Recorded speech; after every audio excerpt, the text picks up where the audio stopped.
The moment my father's lawyer said the word sole beneficiary, I felt the floor shift beneath me. I wasn't supposed to be there. I'd driven 3 hours from Atlanta to sit in that cold little office in Savannah, the same office where my father had signed every document of his life for the past 40 years. But I wasn't supposed to be the one walking out with everything. My father had a business, a real one. 41 years of building Mercer Cold Storage into one of the largest privately held refrigerated logistics companies in the Southeast. I knew it was valuable. I didn't know it was worth $39 million. I sat in the car for 20 minutes before I could drive. My husband called twice while I was sitting there. I didn't pick up. I needed a minute. Just 1 minute to feel something that wasn't grief or shock or the strange guilt that comes with inheriting money you never asked for. My father had been sick for 8 months. Pancreatic cancer. He went fast, the way people say it, like. That's a mercy, and maybe it was. I had been with him at the end. My husband, Daniel, had not. He said he couldn't get away from work. I told myself that was okay. I drove home with the folder on the passenger seat and a number in my head that didn't feel real. Daniel's car was in the driveway when I got home.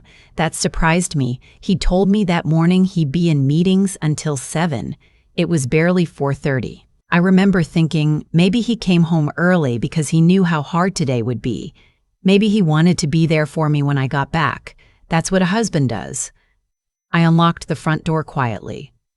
I don't know why I did it quietly. Force of habit, maybe, or some instinct I didn't recognize yet. His voice came from the kitchen. She doesn't know anything about the business. She's going to need someone to guide her through all of it. I stopped walking. The lawyer said it takes 60 days for the estate to clear probate. That's 60 days for us to get her to trust me with the accounts. All of them. I didn't breathe. She's grieving, Marcus.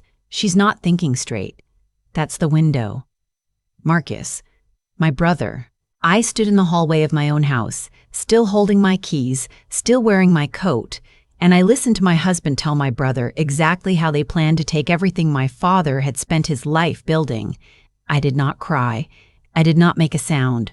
I turned around, walked back out the front door, sat in my car, and stared at the garage wall for a long time. Then I started making a plan. My father raised me alone from the time I was 11. My mother left, not dramatically, not with a fight, just quietly, the way some people decide a life isn't the one they wanted and walk away from it. She moved to Portland. She sent cards at Christmas for a few years, and then she didn't. My father never said anything bad about her. He just worked, and he made sure I never felt the absence as something wrong with me. I grew up in that business. I knew the drivers by name. I knew the cold storage facilities, the client contracts, the seasonal cycles. I knew that the Mercer name meant something in Georgia logistics because my father made it mean something. What I did not know, until I sat in that lawyer's office, was the full scope of what he had built. $39 million in assets, 16 facilities, a fleet, long-term contracts with 3 of the largest grocery distributors in the Southeast, and a separate investment account, conservative, boring, beautifully managed, worth another $4.2 million. My father left it all to me, not to my brother. Not split down the middle, to me. Marcus had called me the night before the reading, his voice careful and warm. Whatever Dad decided, we're family first, he said. That's what matters. I thought he was being gracious. I thought he was being peace with whatever was coming. I was wrong. He already knew. He and Daniel had already made their plan, and Marcus's call was just reconnaissance, checking how much I knew, how fragile I was, whether I was going to be easy. I had been easy my whole life.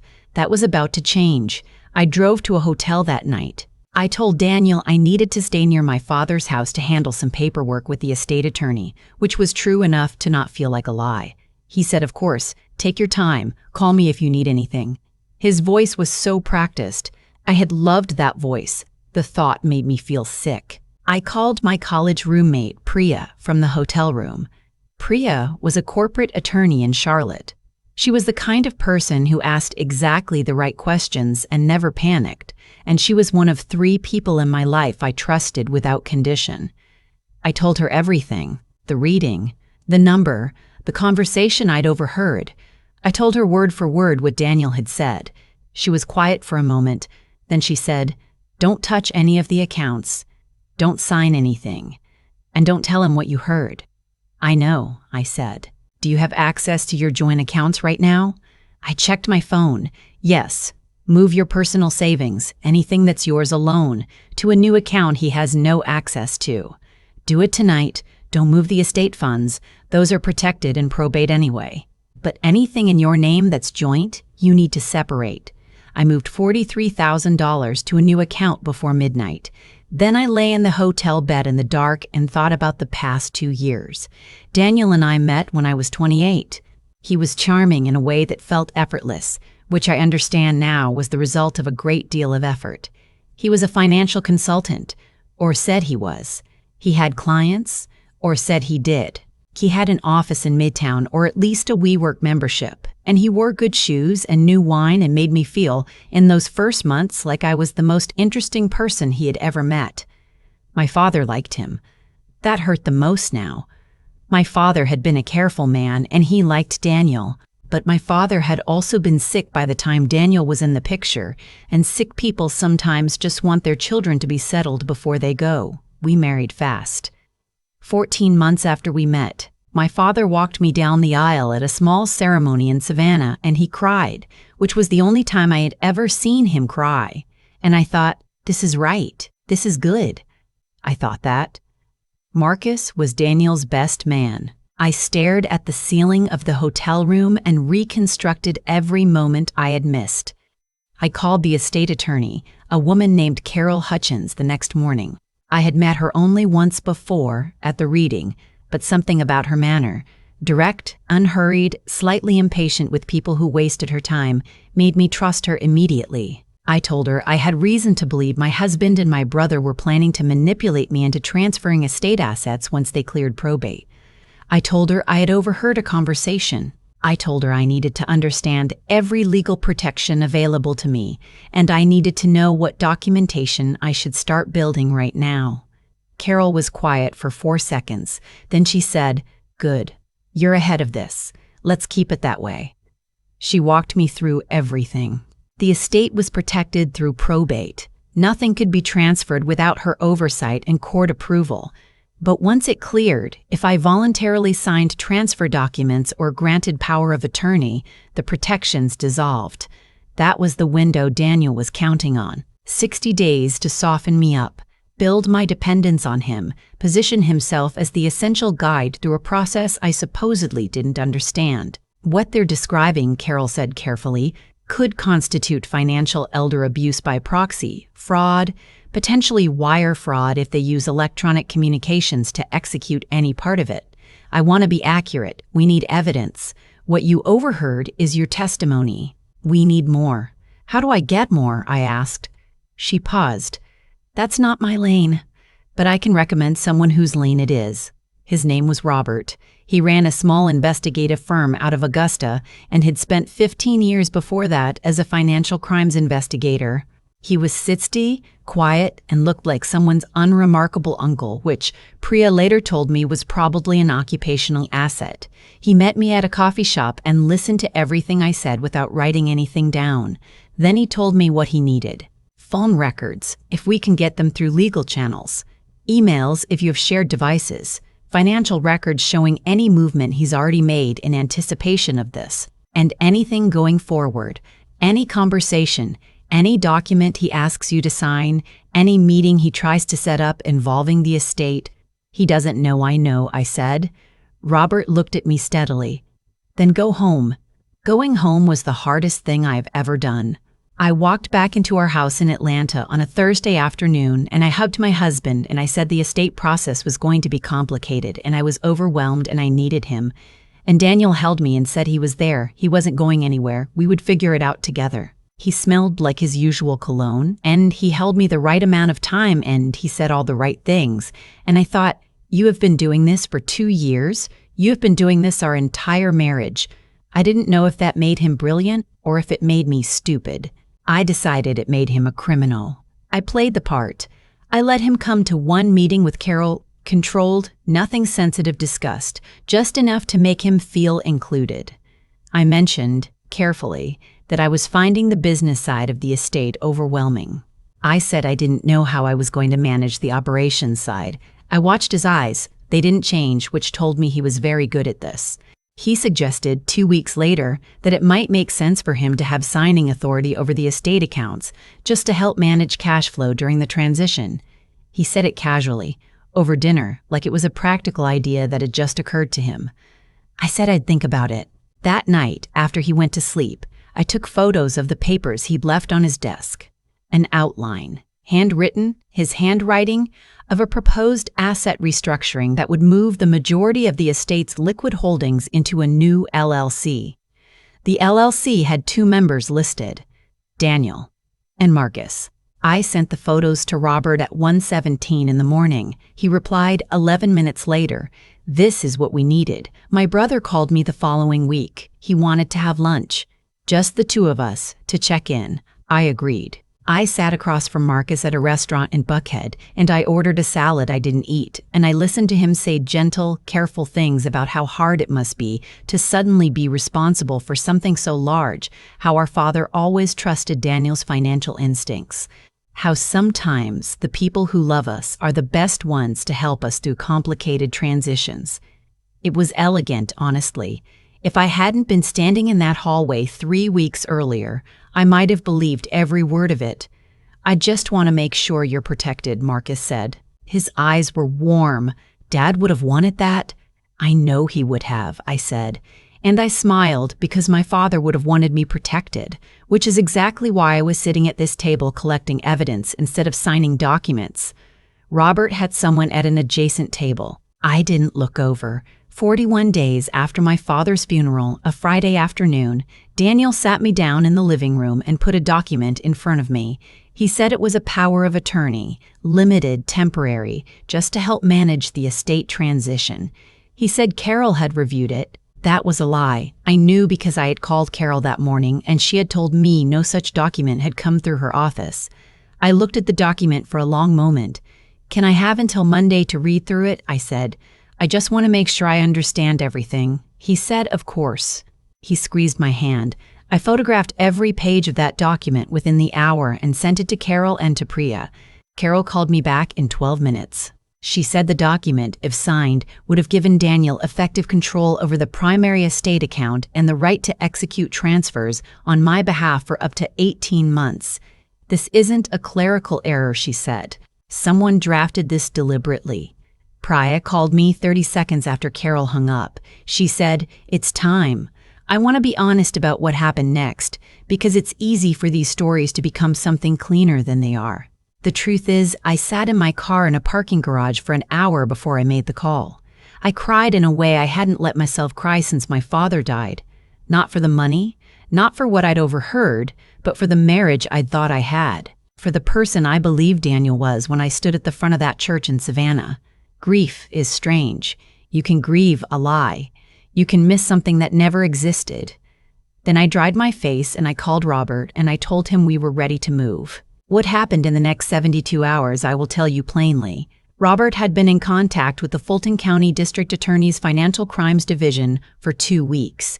The document Daniel presented me was the clean, documented proof of intent they needed. Wire fraud.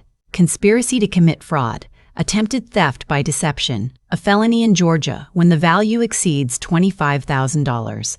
It exceeded that by approximately $38,975,000. Carol filed an emergency motion to extend probate protections as a precaution. The estate accounts were locked. On a Monday morning, I told Daniel I was ready to sign the document. I asked him to meet me at Carol's office.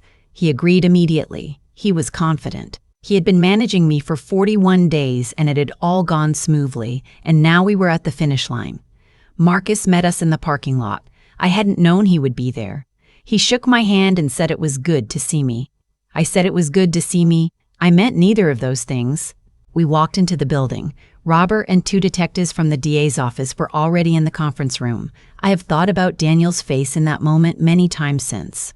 The thing I remember most is not the shock. It was the half second before the shock, when he was still smiling, still composed, still completely sure that everything was going according to plan. That half second is the one I needed to see. It confirmed everything I had not let myself be entirely certain of until that moment.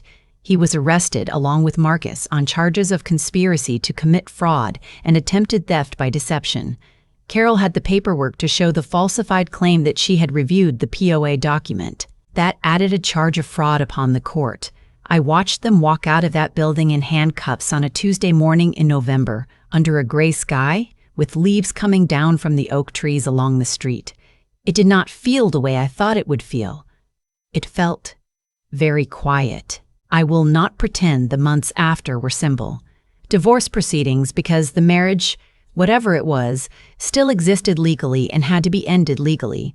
Court dates, depositions, a trial date set, then continued, then set again. I hired an attorney who specialized in marital fraud cases, and she was worth every dollar.